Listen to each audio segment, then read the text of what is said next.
ইন্দুকে বলো বাসায় আসতে, তোমার সাথে দেখা করতে চায়। যাব, অবশ্যই যাব। চলে যাবার আগে আন্টির সাথে একবার দেখা করে আসবো। চলে যাবার আগে মানে? তুমি কোথায় যাচ্ছ? ও, আপনাকে তো বলাই হয়নি। আমি বেশ কিছুদিন হলো সিদ্ধান্ত নিয়েছি এদেশে আর থাকবো না, আমেরিকা চলে যাব। হ্যাঁ, চলে যাবে আমেরিকা? কেন? কি করবো বলুন আঙ্কেল, এই ছোট্ট একটা দোকান আর পাশের দুটো দোকানের ভাড়া দিয়ে আর কি হয়ে চলে? বড় কিছু একটা করতে গেলে তো। আরে বড় কিছু করতে হলে এখানে করো, নিজের দেশে। এত বড় একজন চায়ের কারিগর তুমি, দরকার হলে তুমি আরো একটা দুটো দোকান নাও, ব্যবসা বাড়াও। বিদেশে কেন যাবে? সমস্যা তো আসলে একটা না, একটা ডেভেলপিং কোম্পানির চোখ পড়েছে এই জায়গাটার উপর।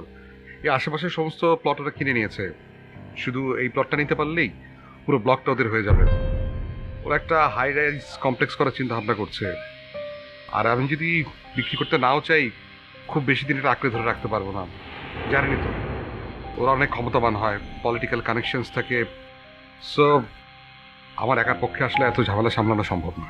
তাই তাই ভয় পেয়ে পালিয়ে যেতে চাইছো?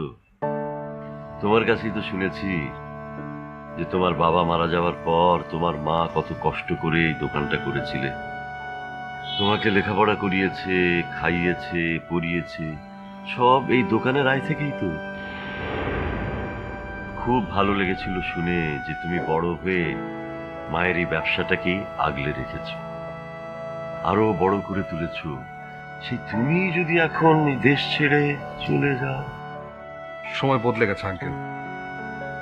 জানি না বাবা তোমাদের হিসেব নিকেশ। এই যে আমার মেয়েটা, একমাত্র মেয়ে, কোথায় আমাদের সাথে থাকবে, আমাদের পাশে থাকবে তা না, কোন দূর দেশে গিয়ে পড়ে আছে।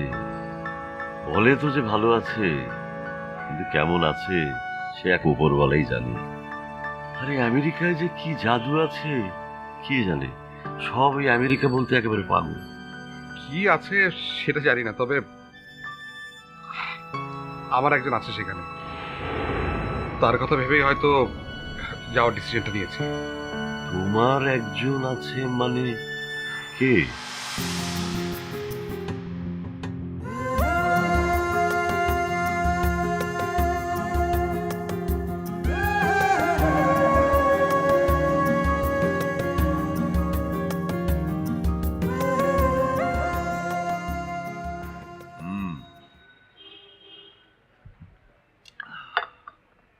সবই বুঝলাম, প্রেমের জন্য মানুষ কত কিছুই না ত্যাগ করে।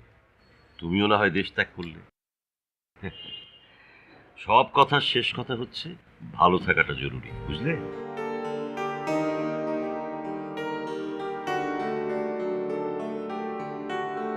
তোকে এত বেশি পটপট করতে হবে না, তোকে ফোন দিতে বলেছি, ফোন দে। তুমি ফোন দাও। আমাকে কেন ফোন দিতে বলছো? আর আপু তুমি কেন আমার সাথে রেগে রেগে কথা বলছো? আমি কি করলাম? আরে আমি তো ফোন দিয়েছি, একবার না বহুবার ফোন দিয়েছি, ধরছে না তো ধরছেই না। শেষবার তো মনে হয় লাইনই কেটে দিল। খুব রেগে আছে মনে হয়। রাগ করবে না তো কি করবে? তুমি যেভাবে ভাইয়ের সাথে কথা বললে, আমি কি করবো বল? আমার তখন এত রাগ উঠে গেছিল না, কি সব উল্টাপাল্টা চিন্তা আসছিল, আমি তোকে বলে বোঝাতে পারবো না। তুই ফোনটা দে না প্লিজ, ওকে আসতে বল। কতক্ষণ বাইরে দাঁড়িয়ে থাকবে বেচারা? আচ্ছা বাবা, দিচ্ছি দিচ্ছি, ওয়েট করে একটু।